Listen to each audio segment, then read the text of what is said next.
Los Salmos, la oración de Israel y de la Iglesia.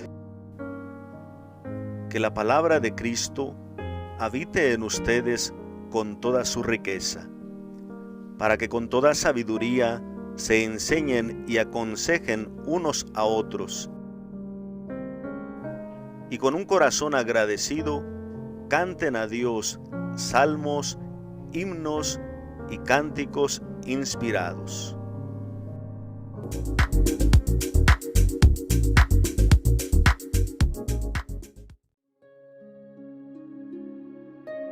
Salmo 66.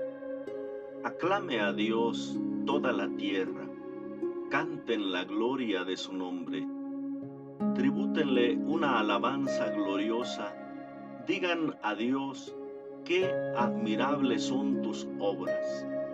Por la inmensidad de tu poder, tus enemigos se inclinan ante ti. Toda la tierra se postra ante ti y cantan en tu honor, en honor de tu nombre. Vengan a ver las obras de Dios, las cosas admirables que hizo por los hombres. Él convirtió el mar rojo en tierra firme, a pie atravesaron el río. Por eso, alegrémonos en Él, que gobierna eternamente con su fuerza. Sus ojos vigilan a las naciones y los rebeldes no pueden sublevarse. Bendigan pueblos a nuestro Dios, hagan oír bien alto su alabanza. Él nos concedió la vida y no dejó que vacilaran nuestros pies. Porque tú nos probaste, oh Dios, nos purificaste como se purifica la plata, nos hiciste caer en la red, cargaste un fardo sobre nuestras espaldas, dejaste que cabalgaran sobre nuestras cabezas, pasamos por el fuego y por el agua, hasta que al fin nos diste respiro. Yo vengo a tu casa a ofrecerte holocaustos, para cumplir los votos que te hice, los votos que pronunciaron mis labios y que mi boca prometió en el peligro. Te ofreceré en holocausto animales cebados, junto con el humo de los carneros, te sacrificaré bueyes y cabras. Los que temen a Dios vengan a escuchar, yo les contaré lo que hizo por mí. Apenas mi boca clamó hacia Él, mi lengua comenzó a alabarlo. Si hubiera tenido malas intenciones, el Señor no me habría escuchado. Pero Dios me escuchó y atendió el clamor de mi súplica. Bendito sea Dios, que no rechazó mi oración, ni apartó de mí su misericordia. Gloria al Padre y al Hijo y al Espíritu Santo, como era en el principio, ahora y siempre, por los siglos de los siglos. Amén. Composición del Salmo 66. En cuanto al género, este salmo es una composición de dos partes fundamentales, y cada una de ellas, o en cada una, predomina un género. Por ejemplo, los versos 1 al 12 se trata sobre todo de un himno de alabanza, recordando las obras realizadas por Dios. Un himno es sobre todo un cántico, una oración donde se exaltan las obras que realiza Dios, un reconocimiento a la grandeza de su poder manifestado a través de sus obras. De los versos 13 al 20 es sobre todo una acción de gracias también por los favores recibidos y por haber sido escuchado. Los salmos de súplica, hemos visto que el orante hace una promesa para cumplir votos, para darle gracias en el templo, pero ya en esta acción de gracias directa, ya concreta, entonces el orante ya se presenta ante el templo a ofrecer los votos como acción de gracias. En la estructura podemos ver primero esas dos grandes partes, del 1 al 12, ese himno de alabanza, pero también ahí, por ejemplo, en los versos 1 al 4, podemos ver la invitación a esa alabanza. Los versos 5 al 7 son un relato de las obras que ha hecho el Señor. Los versos 8 al 9 son otra invitación a la alabanza universal. Y los versos 10 al 12, pues un relato de los sufrimientos que ha pasado el orante. Entonces vean, aquí se va mostrando primero una invitación a la alabanza por las obras que ha realizado Dios. Y luego una invitación a la alabanza por el sufrimiento que pasó el orante, pero ha sido rescatado de ello. Pues un poquito es esta estructura de la primera parte. Y luego en los versos 13 al 20, que es la acción de gracias, el cumplimiento de los votos. Los versos 13 al 15 se presentan estos votos ofrecidos en sacrificios. Los versos 16 al 17 se trata sobre todo de una experiencia personal que se comparte a nivel comunitario o a nivel general. Y por fin los versos 18 al 20 es como una parte sapiencial donde se quiere invitar a todas las personas que contemplen lo que hace Dios para que lo conozcan mejor, para que digan, así es Dios. Comentario.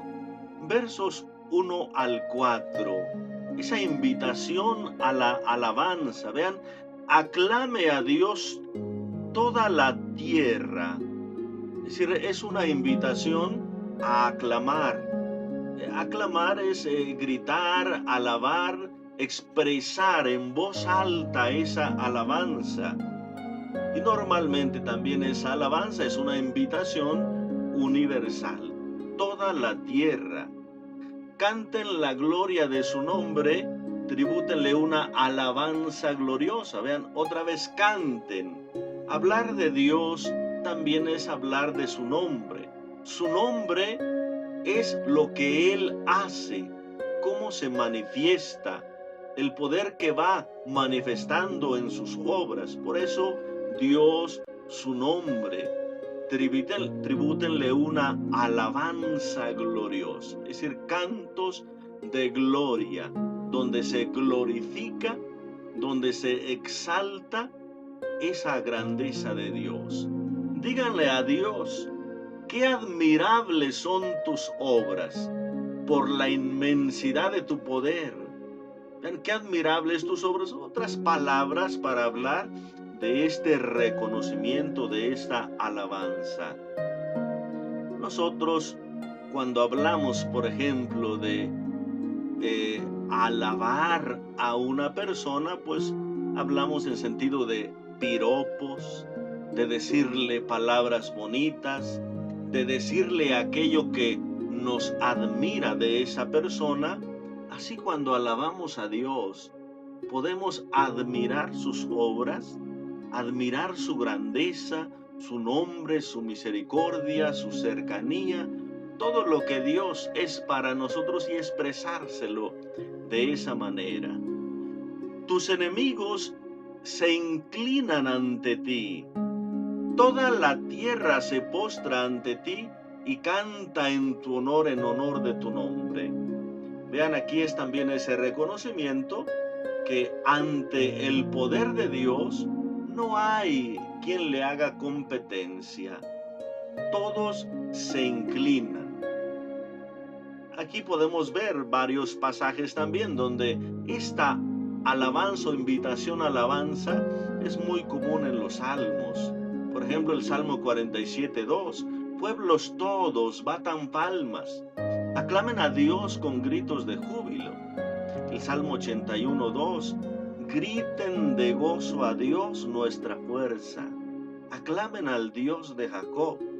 El Salmo 101. Aclame al Señor toda la tierra. Es decir, también el Salmo 145:6, el Salmo 76, del 12 al 13, hablan también de la alabanza y cómo ante ese poder de Dios los enemigos no pueden hacer nada, también se inclinan. Vean, por ejemplo, el Salmo 47:3. Porque Yahvé es altísimo, es terrible, Rey grande sobre toda la tierra. Y el Salmo 145:6. Del poder de tus portentos se hablará, y yo cantaré tus grandezas. Salmo 76 del 12 al 13. Hagan votos y cúmplenlos a Yahvé, su Dios. Los que le rodean traigan presentes para el poderoso, el que corta el aliento a los príncipes, el temible para los reyes de la tierra. Es decir, corta el aliento de los príncipes, no se refiere que los hace morir, sino que los deja admirados. Se me cortó el aliento, es decir, ante el poder de Dios. Si un príncipe, si un rey pueden presumir de tantas cosas, ante el poderío y grandeza de Dios se quedan sin aliento. En Salmo 18:45, los hijos de extranjeros me adulan, son todo oídos y me obedecen. Entonces, hay esa idea fundamental de un reconocimiento ante el poderío, ante las grandezas de Dios, y esto aplica no solo a los fieles, sino que a toda la tierra, a todas las naciones y aún a los poderosos, que se quedan con su poderío muy corto ante la grandeza de Dios. Versos 5 al 7, un relato de las obras del Señor. Vengan a ver las obras de Dios, las cosas admirables que hizo por los hombres. Él convirtió el mar en tierra firme y a pie atravesaron el río. Por eso alegrémonos en Él, que gobierna eternamente con su fuerza. Sus ojos vigilan a las naciones y los rebeldes no pueden sublevarse. Otra vez en este relato se admira lo que ha hecho Dios, pero ahora de forma concreta, refiriéndose especialmente a aquella obra grandiosa de la liberación de Egipto. Él hace seco el mar, es decir, abre el mar para que el pueblo pase por tierra firme, y se abrieron las aguas del río. Esa idea de su grandeza y su poder, pero manifestado en obras concretas. Y otra vez, que ante estas obras, las naciones o los rebeldes, es decir, aquellos pueblos que no son propiamente pueblo de Dios, se quedan también admirando a Dios y no pueden hacer nada ante el poderío de Dios grande. En el Salmo 46:9 habla también de estas obras grandiosas. Vengan a contemplar los prodigios del Señor, el que llena la tierra de estupores, es decir, de admiración. Salmo 68:5. Canten a Dios, salmodien a su nombre, abran paso al que cabalga en las nubes. Alégrense en el Señor, exulten ante su rostro. Alaben a Dios, el Todopoderoso, el grandioso, cabalga sobre las nubes, es decir, su poder es excelso, es alto. Y recordando sobre todo, por ejemplo, el Éxodo 14:21, donde habla de ese paso del Mar Rojo. Moisés extendió su mano sobre el mar y Yahvé hizo soplar durante toda la noche un fuerte viento del este que secó el mar y se dividieron las aguas. Y así canta, por ejemplo, el Salmo 114:3. Lo vio el mar y huyó. El Jordán retrocedió. Hay dos momentos. Uno es cuando cruzan el Mar Rojo saliendo de Egipto, y otro es cuando también sucede lo mismo en el Jordán, cuando el pueblo va a pasar para tomar posesión. También las aguas del Jordán se detienen. Entonces, ante la presencia del Señor. Y también aquí en esta parte, pues hay la idea de que Dios desde el cielo vigila. Él conoce.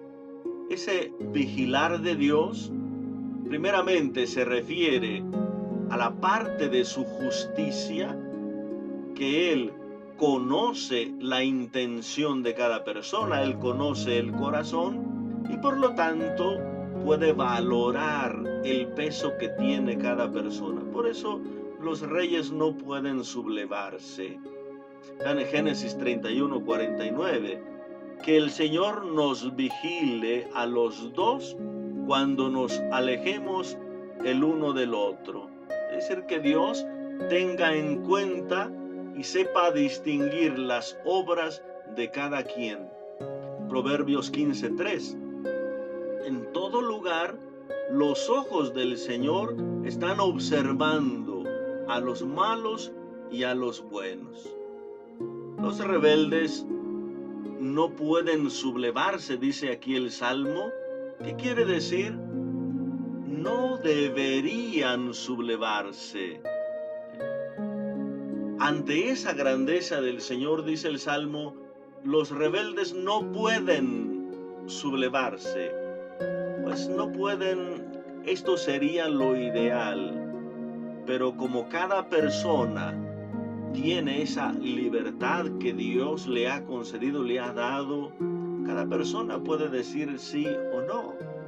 No es lógico, no es coherente que viendo las maravillas y grandezas de Dios, alguien se quedara sin hacerles caso, o que alguien se pusiera contra Dios. No es coherente, pero los hay. Ahí está el faraón que se opuso a Dios a pesar de todo. Y podemos ver tantas personas que se han opuesto al plan de Dios, pero lo que quiere decir el Salmo es, no es que no pueden, sino que no deberían, no es lógico ponerse en contra de Dios. Primera de Samuel 2:3 dice, no multipliquen palabras altaneras, no salga de su boca una palabra arrogante.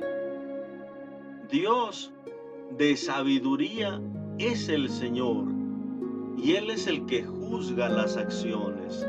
Vean, ¿por qué sublevarse? ¿Por qué ponerse contra Dios? Él conoce todo y Él juzga las acciones. Entonces, la idea de aquí, de este salmo, no es no pueden, sino no deberían. Ante la grandeza de Dios hay que reconocerlo, alabarlo y tomar nuestro lugar con nuestra humildad, nuestra pequeñez, nuestra humanidad. 8 y 9, otra invitación a la alabanza. Bendigan pueblos a nuestro Dios, hagan oír bien alto su alabanza.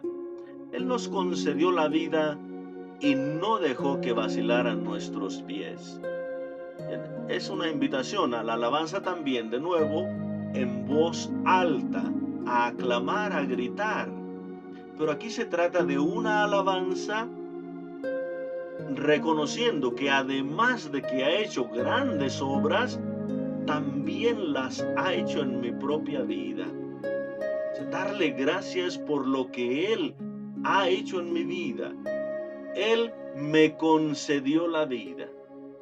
No se trata solo de que me concedió la vida al nacer, sino que me concede la vida en cada momento.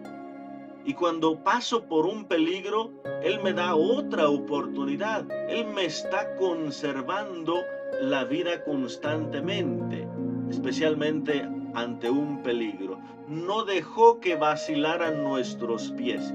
Es decir, vacilar los pies es llevarme a la caída.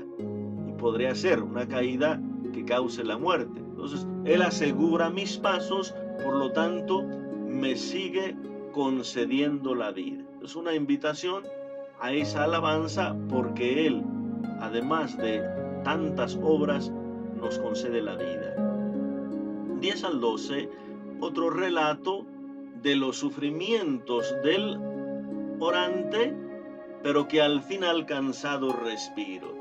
Vean, 6 acciones se presentan aquí, o 6 momentos o expresiones donde se enfatiza el sufrimiento del orante. Vean, tú nos probaste, ¿eh? Nos pusiste a prueba, oh Dios, nos purificaste. Vean, el poner a prueba, el purificar, se trata sobre todo de el cernir, el colar, el hacer, quitar lo malo, es decir, de ahí viene también el podar, etcétera, y que causa cierto dolor. Entonces, nos probaste, nos purificaste, nos hiciste caer en la red. Caer en la red, pues es una trampa o caer en peligro. Cargaste un fardo sobre nuestras espaldas. Se refiere al peso que causa el dolor, el peso que causa el sufrimiento, el temor, lo que sea. Dejaste que cabalgaran sobre nuestras cabezas, es decir, como que nos dominaron. El que vence tiene la cabeza levantada, pero aquel que es vencido, pues tiene su cabeza en el piso y pueden los demás pasar sobre él. Pisar la cabeza de alguien es un signo de dominio. Entonces dejaste que nos derrotaran en algunos momentos, que pudiéramos caer, estar en el piso. Pasamos por el fuego y por el agua. Pues todo este relato de los sufrimientos es muy constante también, haciendo referencia a las pruebas que ha pasado el pueblo y también posiblemente el orante en su propia persona. Isaías 48:10. Mira que te he purificado, pero no lo hice como se hace con la plata. Te he probado en el crisol de la desgracia. No se trata de purificarte metiéndote a un horno o así. No, no, no, no. En el crisol de la desgracia. Ahí en el dolor, ahí en el fracaso, ahí en el sufrimiento, es donde realmente se purifica la vida y se saca toda aquella fuerza, toda aquella fidelidad para crecer. Jeremías 9:6. Por eso así dice el Señor Todopoderoso, yo los examino fundiéndolos en el crisol. Mas, ¿cómo debo proceder con la hija de mi pueblo?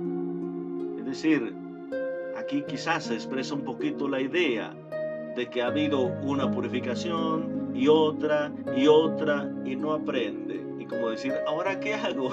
Ya no hay que hacer. Salmo 12:7.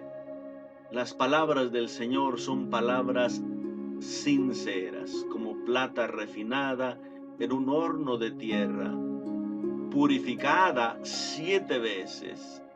Las palabras puras. Salmo 18:31. Dios es perfecto en sus caminos, la palabra del Señor es acrisolada, Él es escudo de cuantos a Él se acogen. Salmo 17:3. Pusiste a prueba mi corazón, de noche me examinaste, me purificaste en el fuego y no hallaste que yo ocultara malas intenciones. Entonces vean, la finalidad de una purificación es para que brille la sinceridad, la honestidad la pureza de intención, de pensamiento. Entonces, aquí hay un relato con distintas frases del sufrimiento que experimentó el pueblo y también el orante. Posiblemente esos fardos o cargas que se ponen en la espalda, pues es una referencia más concreta a la esclavitud de Egipto, a estos esclavos que pues tienen que estar inclinados, agachados, con el peso de esa esclavitud, de ese dominio. Y luego pues también el pasar por agua y por fuego, es decir, es lo que podría realmente representar un peligro, tanto el fuego como el agua. Ciertamente cuando habla Dios de protección, por ejemplo en Isaías 43:2, si pasas por las aguas, yo estoy contigo. Si pasas por los ríos, no te ahogarás. Si pasas por el fuego, no te quemarás, ni las llamas te abrazarán. Es una promesa de que Dios estará con la persona tanto en el peligro de las aguas como del fuego, es decir, en cualquier peligro, cualquier situación. Entonces, aquí está hablándose de todos los peligros, dificultades, sufrimientos que ha pasado el pueblo y el orante. Y luego termina ese verso 12, hasta que al fin nos diste respiro. Es decir, ese respiro se refiere a la expresión de la vida, ese respiro se refiere al descanso, ese respiro se refiere a la tranquilidad. Es una expresión que nosotros utilizamos también cuando de alguna manera hemos pasado una prueba, hemos pasado alguna dificultad, hasta que puedo respirar tranquilo. Esto se refiere al alivio, a la liberación, al consuelo, a lo que ha realizado Dios. Entonces, también esa salvación, ese respiro que ha hecho Dios en mi vida, pues es un gran motivo para seguir bendiciendo, seguir alabando a Dios. Segunda parte del Salmo, los versos 13 al 20, que son sobre todo la acción de gracias mediante el cumplimiento de los votos. 13 al 15. Yo vengo a tu casa a ofrecerte holocaustos para cumplir los votos que te hice. Ven, vengo a tu casa, no es ya la promesa, yo iré a tu casa cuando me hayas cumplido, no, yo vengo a tu casa, ya vengo a agradecerte que me has dado respiro. Los votos pueden consistir en holocaustos, ofrendas.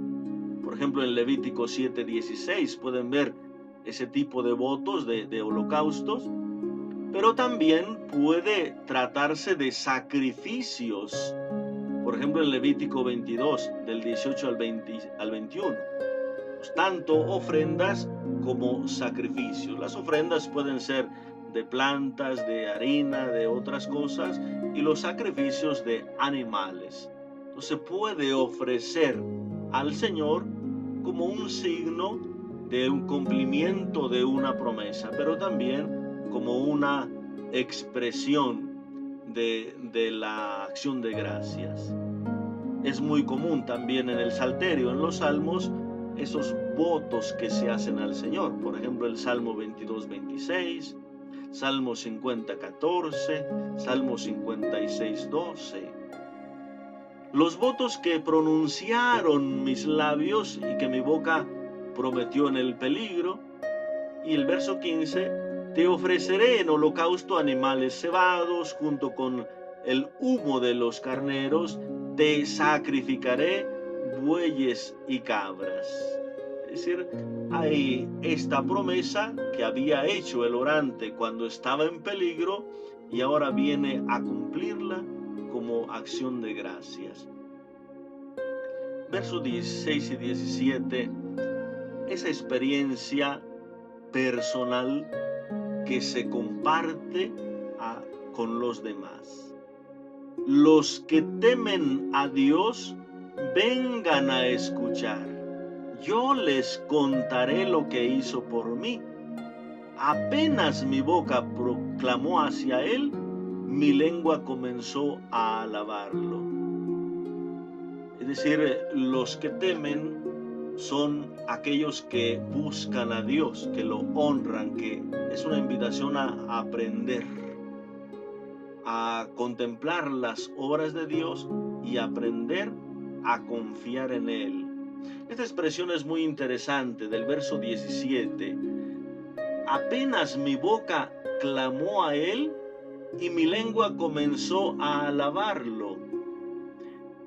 Es como una expresión que hemos escuchado también en alguna otra parte de los salmos, cuando dice el Señor, o en aquellos anuncios de los profetas de misericordia o de bondad, de una vida próspera, dice, el que cosecha viene atrás del sembrador.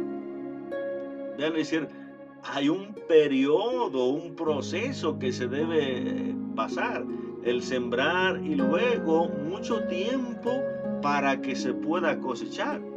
Pero cuando dicen los profetas, el que cosecha viene atrás del sembrador, quiere decir que es certera o cierta la cosecha, y que no se tarda esa cosecha. Aquí también pasa lo mismo. Apenas mi boca clama a Él y mi lengua lo alaba. ¿Por qué? El clamor es, Señor, ayúdame.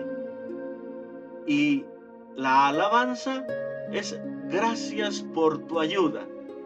Ya cuando pasó la prueba, ya cuando me he salvado, me he liberado, viene la alabanza de acción de gracias. Pero dice, apenas expresé mi deseo, mi necesidad, y ya estoy alabando a Dios porque ya me lo concedió. Esa prontitud de la escucha de Dios. Ciertamente, aquí se trata de un momento de euforia, de alegría, de acción de gracias. Cuando estamos en el momento de la dificultad, pues se nos hace eterno ese tiempo. ¿Cuándo por fin encontraré respiro? Hemos escuchado en algún salmo. Pero aquí el orante dice, no tarda el sufrimiento, es muy poco ese tiempo de sacrificio, porque apenas clamamos a Dios, Él nos escucha. Y por lo tanto, ya estamos dándole gracias. Versos 18 al 20, esta parte pequeña sapiencial que invita a reflexionar. Si hubiera tenido malas intenciones, el Señor no me habría escuchado. Es decir, como que dice el orante, el Señor no ayuda a aquel que intenta hacer daño. O sea, no le pidas a Dios que te ayude cuando estás buscando hacerte daño a ti mismo o hacer daño a otra persona. No le pidas eso. Él no favorecerá una acción así. Entonces, si hubiera tenido mala intención, el Señor no favorece, no ayuda. Pero Dios me escuchó y atendió el clamor de mis plegarias. Es decir, Dios escucha y me atiende porque tengo recta intención. Porque el orante deseaba el bien, deseaba la justicia, deseaba lo bueno, deseaba lo que Dios quiere.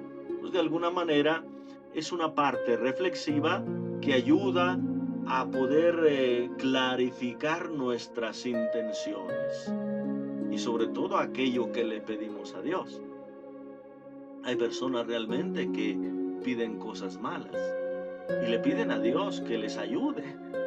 Y piden a Dios que le vaya mal a una persona, que le pase tal o cual cosa a otra persona. No. Dios no favorece esas oraciones que son para hacer daño. Entonces esta parte sapiencial, aprender a clarificar, purificar también la intención. Y termina con una alabanza universal. Bendito sea Dios que no rechazó mi oración ni apartó de mí su misericordia. Bendito sea Dios, que está siempre con nosotros, que no nos olvida, que está presto a nuestras súplicas. Y por eso le damos gracias. Pues queridos hermanos, son motivos constantes que también nosotros pasamos en nuestra vida. A veces ciertos dolores, ciertos sufrimientos, pero hay que saber reconocer en las obras y también en la vida propia la acción de Dios, la presencia de Dios que nos da respiro, que está siempre con nosotros. No dejar de alabar, no dejar de bendecir, no dejar de engrandecer al Señor, relatar las obras, dar testimonio de lo que Dios hace en nosotros. Esa es la mejor evangelización, el testimonio y las palabras que corroboran ese testimonio, o que fortalecen o que clarifican, y el testimonio que fortalece, que afianza nuestras palabras. Y hay que tratar de valorar el sufrimiento como una oportunidad de purificación, no como un signo de que Dios no me quiere, de que Dios me olvida, de que Dios está lejos. No, como una oportunidad que Dios me da para irme purificando, para ir quitando aquello que a lo mejor voy cargando sin necesidad, para ir clarificando mis deseos, mis anhelos, mis pensamientos. Y sobre todo, pues que esa experiencia de Dios la aprendamos también a compartir, a dar testimonio ante los demás. Queridos hermanos, muchas gracias por estar siempre con nosotros, por acompañarnos en este apostolado de compartir estas reflexiones de los salmos. Les pedimos también que nos ayuden a este apostolado compartiendo estos videos, compartiendo los enlaces con las personas que ustedes conocen, con aquellos que ven ustedes que les puede ayudar, pues dándole ese like, ese me gusta, y sobre todo pues que este apostolado pueda ayudar a muchas otras personas. Ahí ustedes muchas veces tienen también sus contactos, pueden también pasarlo por ahí. Les agradezco y que Dios les bendiga abundantemente, en el nombre del Padre, y del Hijo, y del Espíritu Santo. Amén. Hasta la próxima. Si te gustó este video, dale like, suscríbete y activa la campana.